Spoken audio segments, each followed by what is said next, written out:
Hai sobat, gue Angli Story. Kemarin gue mau menganalisa kasus yang baru-baru ini terjadi pada bulan September 2021 yang baru lalu. Tapi ternyata gue telat pada saat gue mau shoot. Tiba-tiba gue mendapat kabar kalau pelakunya sudah ditangkap oleh polisi. Tapi ya kita apresiasi atas kerja polisi yang telah berhasil menangkap dan memecahkan kasus ini. Untuk keluarga dan relasi korban turut berduka cita yang sedalamnya. Jadi karena kasus ini sudah terungkap, tak ada salahnya ya kalau gue mau bongkar analisa gue sedikit di sini. Dan seperti biasa, gue akan mulai dari profil, kronologi, dan opini gue. Ini adalah termasuk kasus dalam ruang tertutup. Kita mulai dari profil dulu. Korban bernama Ratna Darumi Subagio, umurnya 56 tahun. Ratna ini memiliki suami siri yang bernama Sofianto Liemantoro, umurnya juga 56 tahun. Yang selanjutnya akan gue sebut dengan Sofian. Mereka sudah menikah siri selama 14 tahun dan tinggal di rumah itu 7 tahun yang lalu. Namun sejak 4 tahun yang lalu mereka pisah ranjang. Meskipun pisah ranjang tidak tinggal sekamar, tapi mereka masih di satu atap, tinggal satu rumah bareng. Sehari-harinya Ratna ini bekerja membuat roti lalu dimasukkan ke dalam toko-toko, sedangkan Sofian tidak bekerja. Ini menurut salah seorang saksi, yaitu tetangga korban. Kejadiannya ada di Jalan Emprit, Kelurahan Sukun, Malang, Jawa Timur. Kronologinya, pada waktu itu hari Jumat 17 September 2021, anak korban yang bernama Bayu umur 23 tahun keluar rumah mencari makan. Ada saksi yang mengatakan kalau Ratna dan Sofian itu cekcok, suara mereka terdengar sampai luar. Waktu itu kejadiannya pukul 21 malam. Lalu beberapa jam kemudian Bayu pun pulang. Ia memanggil Ratna, ibunya, namun tidak mendapatkan jawaban, tidak ada respon. Karena sumber analisa gue dari berita, gue akan sertakan di sini. Tapi bukan berarti gue membacakan berita ulang lagi gitu ya. Korban ditemukan tewas pada Sabtu tanggal 18 pukul 1 dini hari. Sementara itu Dedi, 39 tahun, tetangga korban mengatakan pada Jumat malam sekitar pukul 21 tetangga mendengar korban cekcok dengan suaminya. Lalu Ratna ditemukan tewas beberapa jam kemudian, yakni Sabtu dini hari sekitar pukul 1 dini hari. Itu pun taunya saya dari warga lain, ujar Dedi. Ia mengatakan sang suami si Sofian itu sempat datang ke rumahnya untuk nongkrong bersama sekitar pukul 00.30. Jadi Sabtu malam sekitar pukul 00.30 Sofian datang ke sini dari rumahnya. Setelah itu ngobrol dan nongkrong sebentar sama saya, sama si Dedi ini. Saat nongkrong itulah Sofian mendapat kabar istrinya meninggal dunia di dalam rumah. Dedi juga mengungkapkan jenazah ditemukan pertama kali oleh anak laki-laki. Di sini dikatakan ya kalau Sofian itu ke tetangganya pukul 00.30. Gue agak kesulitan mencerna kalimat ini ya berapa kali. Karena kan dikatakan kalau si Bayu itu melihat mamanya di kamar mandi pukul 1 dini hari. Sedangkan si Sofian ke tetangganya pukul 00.30, setengah 1 dini hari. Kira-kira setengah jam sebelum Ratna ditemukan oleh Bayu. Ya masa sebelum ditemukan si Sofian mampir dulu ke tetangganya. Atau tadi karena Bayu panggil-panggil mamanya tidak ada jawaban, maka Bayu pun mencoba membuka pintu kamar tetapi dikunci, di slot gitu ya, bukan dikunci pakai kunci pintu tetapi di slot gitu. Jadi karena tidak bisa dibuka, maka Bayu pun mencoba mengintip dari jendela kamar. Ia melihat pintu kamar mandi terbuka dan ibunya tergeletak di lantai kamar mandi bersimbah. Maka Bayu dan Sofian mencoba membuka pintu kamar itu, membobol.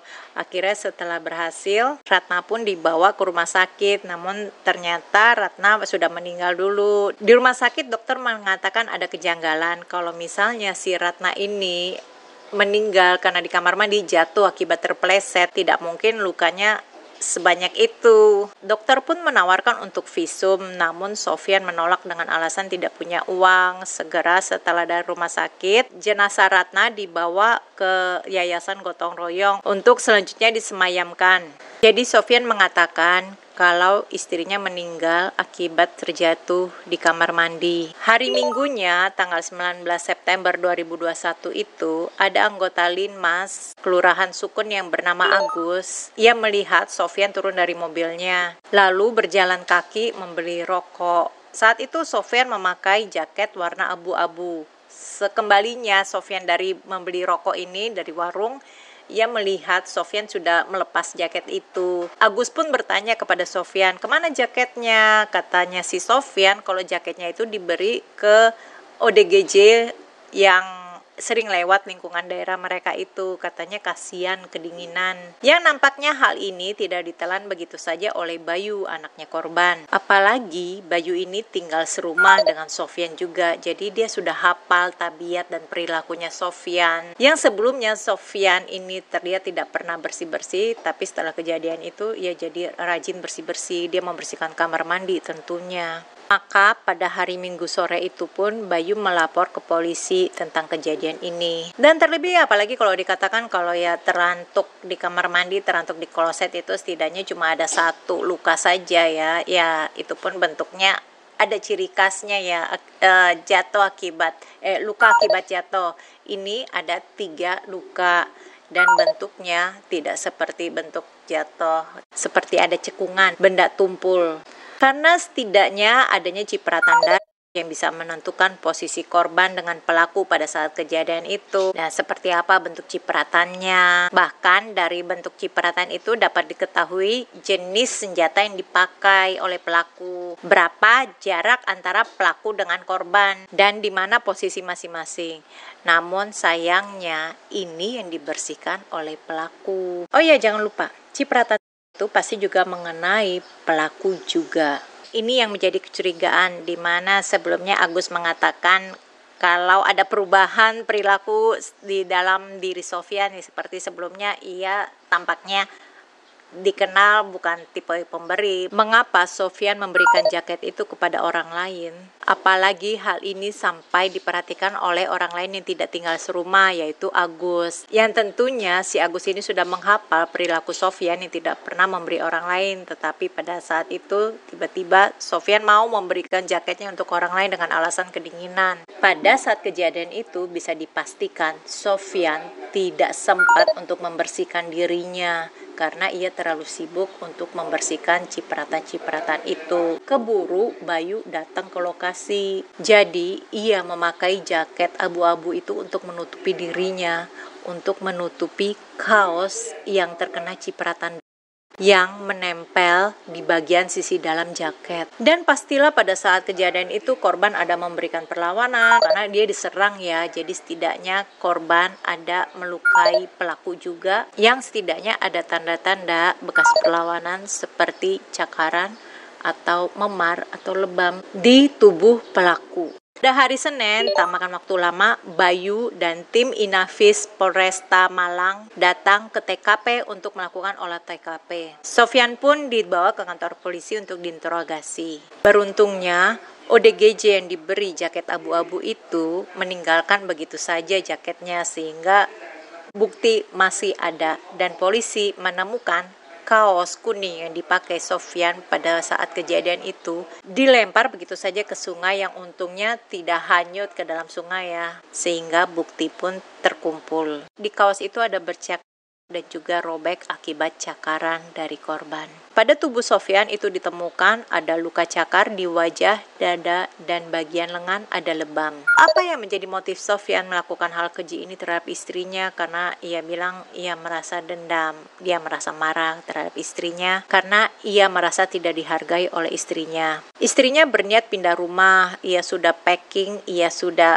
memindahkan sebagian dari barang-barangnya tanpa mengajak Sofyan ikut pindah. Sofyan tanya mau pindah kemana, tetapi istrinya tidak mau bilang. Hal ini semakin membuat Sofyan merasa terpuruk dan marah. 2 minggu sebelum kejadian ini, Sofyan sudah merencanakan hal ini. Ia memperhitungkan melakukan kejadian ini seakan tampak seperti kecelakaan.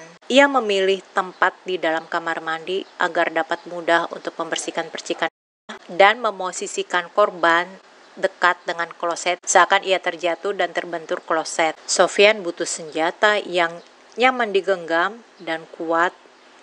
Jadi ia mengambil kepala martil dan memakai kepala martil itu sebagai senjatanya. Dan cara Sofyan untuk melakukan hal keji ini di ruangan tertutup tanpa mengundang kecurigaan kalau dia adalah pelakunya, ia butuh alat lagi, yaitu pipa PVC yang panjang, kira-kira 1 meter lebih. Setelah kejadian ini, Sofyan keluar dari kamar dan ia menarik kursi untuk menjadi pijakan agar dia dapat memasukkan tongkat panjang itu melalui ventilasi yang ada di atas pintu kamar dan memasukkan ke dalamnya, menarik slot pintu dan menguncinya dari luar. Lalu ia menunggu timing yang tepat untuk melakukan hal ini di saat tidak ada orang di rumah, yaitu di saat Bayu pergi. Untuk hal ini Sofyan terancam hukuman mati. Apa yang menjadi perhatian gue saat ini, Sofyan lupa posisi dia sebagai laki-laki, sebagai kepala rumah tangga, di mana seharusnya dia memberi lebih banyak bagi keluarganya. Namun ada juga kondisi di mana Sofyan tidak dapat memperoleh pekerjaan, ia tidak dapat memperoleh penghasilan, tapi setidaknya dia sebagai kepala rumah tangga seharusnya berpikir bagaimana caranya untuk menghasilkan. Kalaupun misalnya dia tidak mampu untuk menghasilkan uang, ya dia bekerja sama dengan istrinya, entah dia membersihkan rumah, entah dia menjadi marketing dari pekerjaan istrinya, entah dia yang mempromosikan, entah apapun itu, setidaknya dia bekerja untuk keluarganya juga. Dan ia tidak tahu bagaimana caranya bersikap. Apalagi kalau sampai istrinya merencanakan untuk pergi dari rumah itu, menghilang begitu saja dari suaminya. Karena tampaknya ia sendiri sudah memendam kekesalan ini selama bertahun-tahun, tetapi dia memilih cara yang lebih damai untuk menyelesaikan persoalan keuangan keluarga mereka. Hal ini lebih berdampak kepada Bayu karena dengan kejadian ini akan membuat ia terguncang dan ia lebih ke trauma. Ia akan lebih menyesal mengapa pada saat kejadian itu ia pergi. Kalau saja aku tinggal di rumah, hal ini tidak akan terjadi. Untuk Bayu, kalau misalnya nonton video gue ini bukan kesalahan kamu. Ini adalah kesalahan orang yang tidak bisa mengendalikan dirinya. Jangan salahkan dirimu. Gue harap kita semua dapat belajar dari kejadian ini. Dan mohon maaf untuk kesalahan tutur kata dan terutama untuk keluarga korban, terutama untuk Bayu. Semoga kiranya kamu dikuatkan dan diberikan ketabahan. Nantikan video-video berikutnya yang akan gue upload. Dan jangan lupa like dan subscribe. Stay safe and stay healthy.